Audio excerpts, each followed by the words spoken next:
Hi, everybody. Welcome to English Digest. I'm Stephanie. And I'm Tom. Hey, it's our literature unit, which, as you know, if you're a fan of the show and follow these different units, you know that our literature unit is always 3 days. Sometimes we take a couple days on the plot. It depends on how complicated the plot is.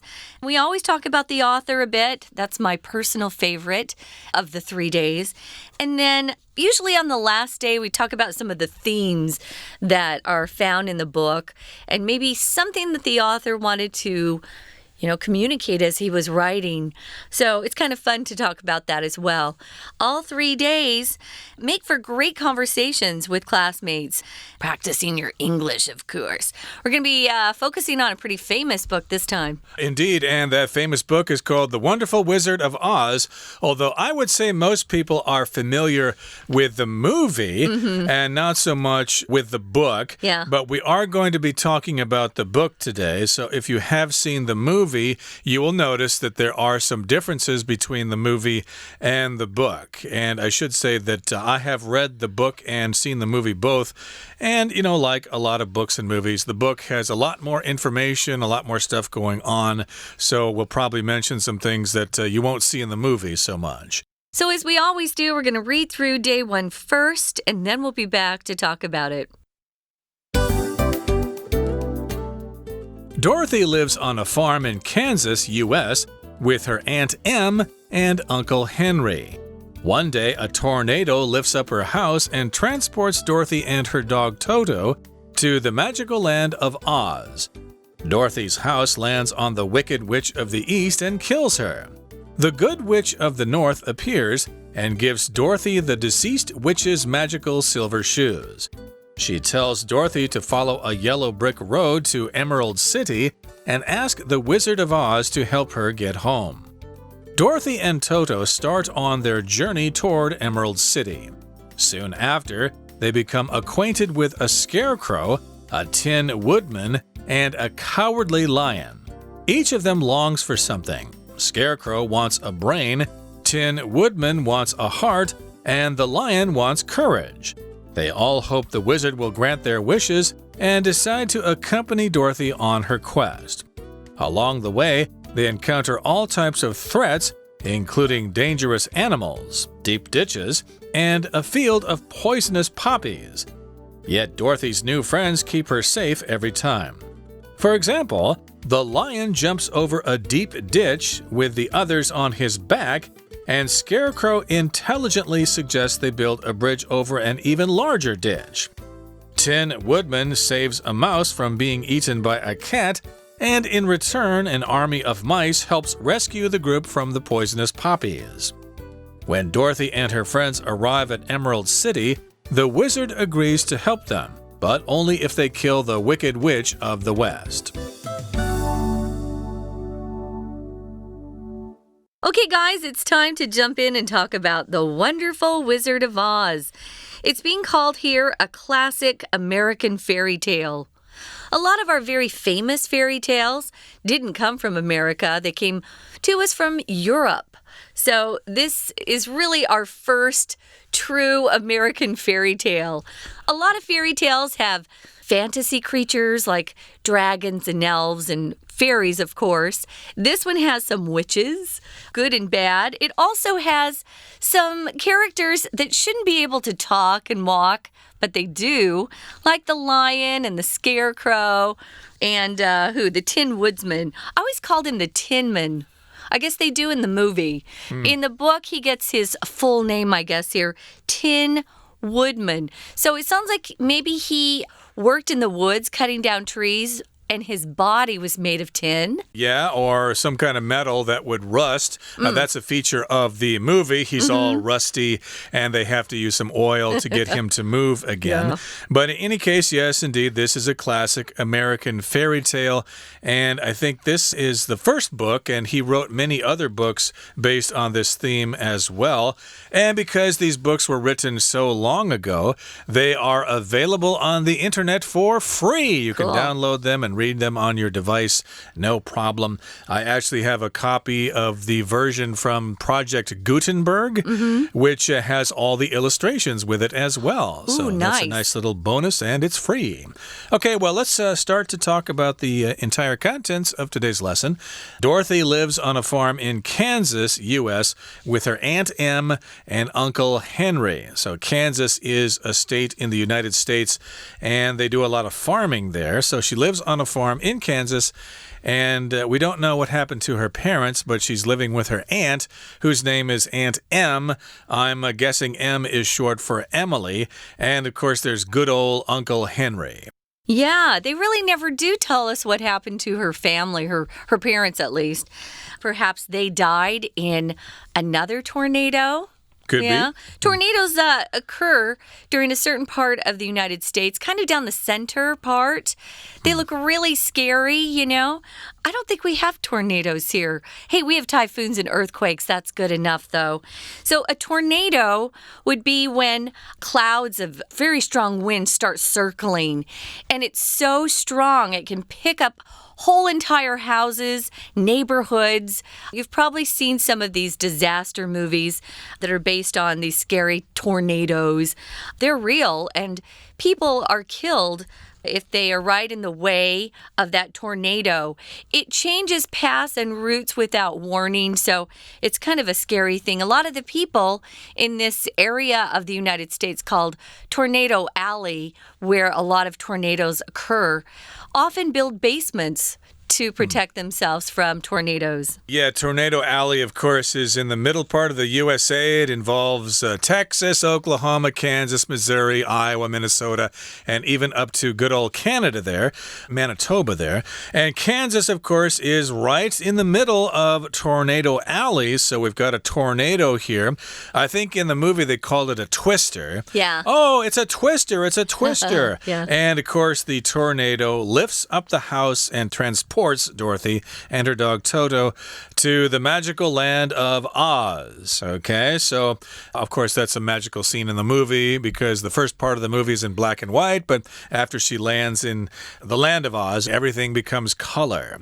And that was quite a surprise for people back in 1939. But Dorothy's house lands on the Wicked Witch of the East and kills her. Ooh. So here we've got the word wicked, which means you're evil, you're bad, you're terrible.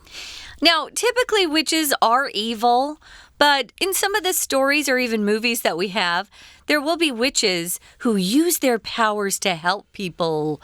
But this particular witch, the Wicked Witch of the East, that house landed right on her and killed her. And we didn't miss her because she was kind of awful. So we've got the Good Witch of the North. The book tells us right there what that witch is like. She's good, so she tries to help people instead of hurt people. So the Good Witch of the North appears and gives Dorothy the deceased witch's magical silver shoes. Now, this is different from the movie because the movie has red slippers, right? Yep. Yeah, her ruby slippers, which are supposed to be very magical. But in the book, they're silver.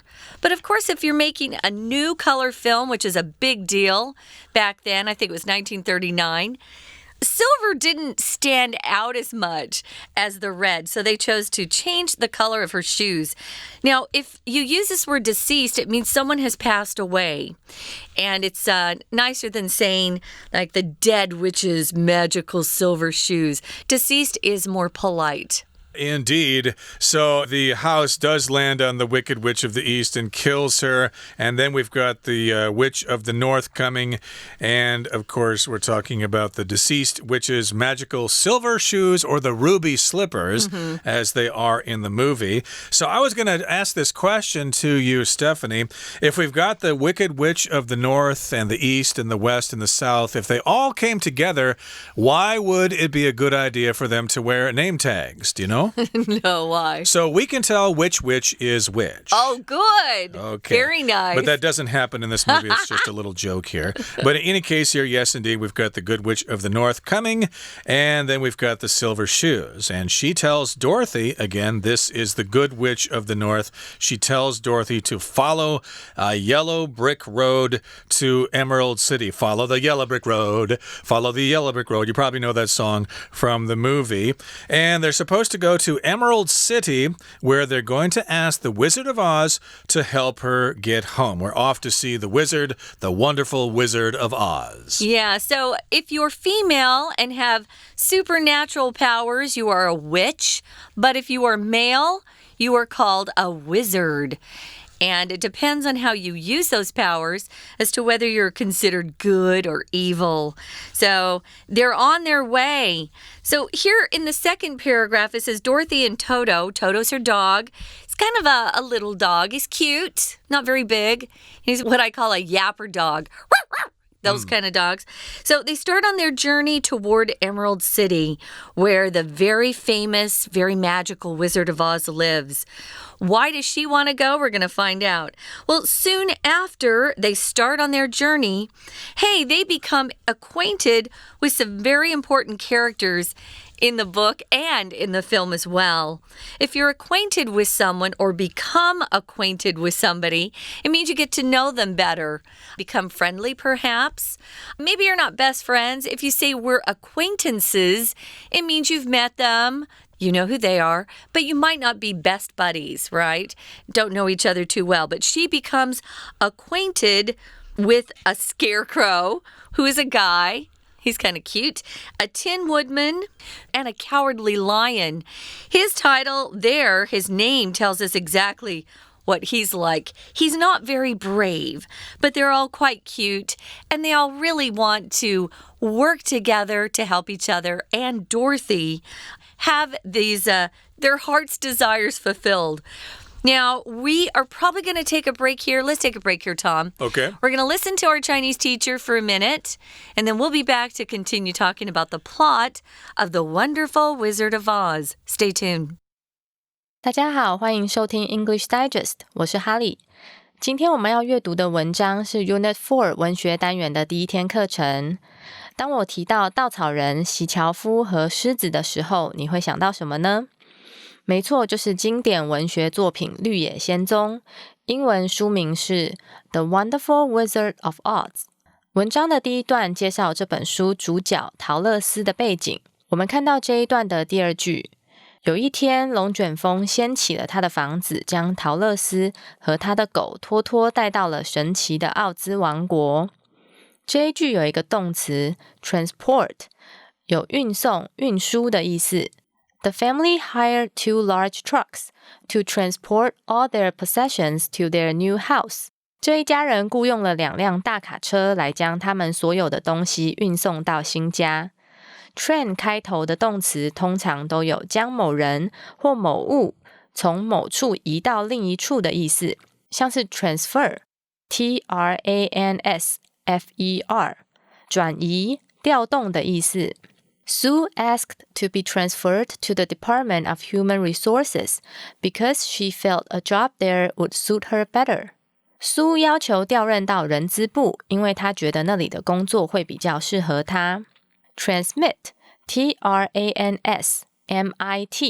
传染、传输的意思。The viruses that cause colds are transmitted through the air. 这个会引起感冒的病毒是透过空气传染。文章的第二段叙述桃乐丝在前往翡翠城的旅途中所发生的事情。我们看到这一段的第二句，不久之后他们结识了稻草人、席樵夫和胆小的狮子。这一句有一个动词 acquaint， 让谁了解或是让谁认识的意思。使用这个动词的时候要注意，要表示 A 结识 B 的时候要用被动语态 A be acquainted with B， 或是 A get acquainted with B 来表示，或是搭配反身代名词 acquaint oneself with 来表示。It took the transfer student a few months to get acquainted with， 或是 acquaint himself with the new school。那名转学生花了好几个月来熟悉新学校。We're going to take a quick break. Stay tuned. We'll be right back.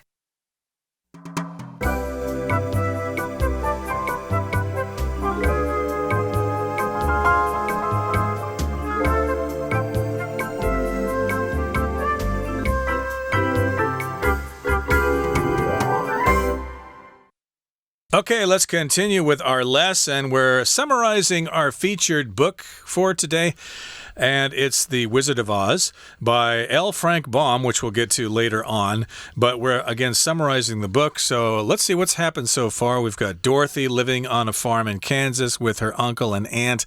One day a tornado comes and lifts the house up and blows it to the magical land of Oz, and then she is told that in order to get back to Kansas, she needs to go to Emerald City. So she starts walking on the yellow brick road, and then she becomes acquainted with some other people here. We've got a scarecrow, a tin woodman, and a cowardly lion, a lion who is a coward, and each of them longs for something. Okay, of course, Dorothy longs to return to Kansas, and Scarecrow wants a brain, Tin Woodman wants a heart, and the lion wants courage. So here we've got the phrase to long for something. That means you really want something, and you've been wanting that thing for a long time. If you've grown up here in Taiwan, maybe you've longed to travel to Japan, for example. It's been your dream to go to Japan and wash in a hot spring or something like that. You can long for something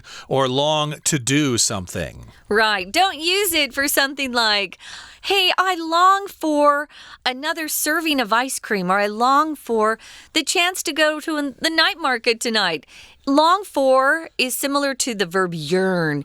Use them when you're talking about things you really want and it's a big deal, right? Maybe a lifelong dream. So each of them longs for something. Scarecrow wants a brain. He doesn't feel like he's smart enough. The Tin Woodman, he wants a heart. He doesn't seem to have any feelings, which I can't imagine having that. So, and then we've got the lion. Remember, we called him cowardly, which means he isn't brave. He's kind of a chicken. We call people who aren't brave chickens. And the lion wants, of course, courage. They all hope the wizard, that's the Wizard of Oz, will grant their wishes and decide to accompany Dorothy on her quest. When you grant someone something, it means you have the authority to give something to someone else. It's usually something official. For example, a queen or a king can grant someone their wish. Or maybe you're reading a fairy tale and there's a fairy tale godmother who grants Cinderella what she has yearned for, and that's to go to a ball. She's never been to a ball. So the wizard is granting their wishes. Well, they hope that the Wizard of Oz, who they've never met before, will grant their wishes, give them what they want, and they decide to go with Dorothy on her quest. If you have a quest, you're on some sort of journey to find something or to learn something. And if you accompany somebody, it just means you go along with them to keep them company. A lot of times people will take their pets. Their pets will accompany them on their walk outside. You know, maybe they need some exercise. Maybe their dogs need some exercise. But your pets can accompany you. Maybe you've taken a grandparent to go see a movie or a concert, and you accompany them. Or you might accompany your sweetheart to the school prom or something. That's a dance that occurs in high schools in the United States. So they all want to go along with her to the Emerald City to have their wishes granted. And along the way, they encounter all types of threats, including dangerous animals, deep ditches, and a field of poisonous poppies. I should say that in the book, they come across many more things than they do in the movie, but, you know, a movie is only so long. Yeah, we don't have time for everything in the movie. That's why books are the best. Read the book and then see the movie. So along the way, like Tom says, they encounter or come across lots of crazy things. A field of poisonous poppies. If something's poisonous, it can kill you. You better be careful. Poisonous is an adjective. The noun is poison. You can use poison as a verb, too. If you're really evil, perhaps you're a witch, you might make up some sort of, brew or some sort of liquid to poison someone you hate. And was it Snow White? I think she was poisoned with that witch's apple. She put poison in the apple and had Snow White eat it. She was bad. Poppy is a type of flower. So it says here, yet Dorothy's new friends keep her safe every time. Remember, they encounter all of these dangerous situations. And I felt like when I was reading the book, there were more kind of scary situations than there were in the movie. The movie is made more for kids, although there are some scenes that might scare some little ones when they're watching The Wizard of Oz. But I think you see in the book that there is true danger in the world. Indeed, I think they're attacked by a tree when they try to pick an apple or something like that. That's in the movie. And also in the book, they're attacked by wolves and crows and bees and stuff like that. So, yeah, it can be quite violent there. But they survive. The friends keep her safe every time. Let's give you some examples. For example, the lion jumps over a deep ditch. That's when something is dug in the ground. You might see ditches next to farm fields or something so water can drain away. So they have to jump over a deep ditch with the others on his back. So he jumps over with them on his back. And also Scarecrow does something here. He intelligently suggests they build a bridge over an even larger ditch. So they come across one ditch, which the lion can jump over, but the other ditch is too big, so the Scarecrow is very intelligent, so he intelligently suggests that they build this bridge so they can cross over that really big ditch. I want to point out something kind of interesting here. Remember what the Scarecrow wanted? Scarecrow wanted a brain. He didn't think he was very smart, and he felt like he wasn't as smart as people around him. But look at this example. Sometimes if you're put into a situation that tests you, that makes you work harder, you discover things about yourself. Maybe you aren't as cowardly as you think, or maybe you're smarter than you thought you were because you were able to figure out a tricky situation. Well, Scarecrow uses that brain of his that he didn't think was big enough or smart enough, and he's the one that says, hey, we can just build a bridge over a really large ditch. We actually had ditches in my backyard when I was growing up.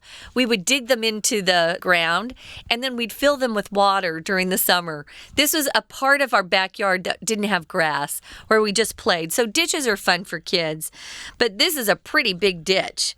Now, the Tin Woodman, what does he do? He saves a mouse from being eaten by a cat. Remember what the Tin Woodman wanted? He wanted to feel things. He just felt like he had no heart. He didn't have the emotions and the feelings that he thought other people around him were showing to him.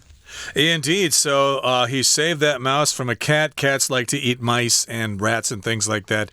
Well, this mice is a member of the field mice, and so in return, an army of mice helps rescue the group from the poisonous poppies. So yeah, there's an example of one good turn deserves another. If you help somebody else out, they'll maybe help you out later. I'll scratch your back, you scratch mine. That's one right. hand washes the other, those sorts of things. So they get rescued from the poisonous poppies.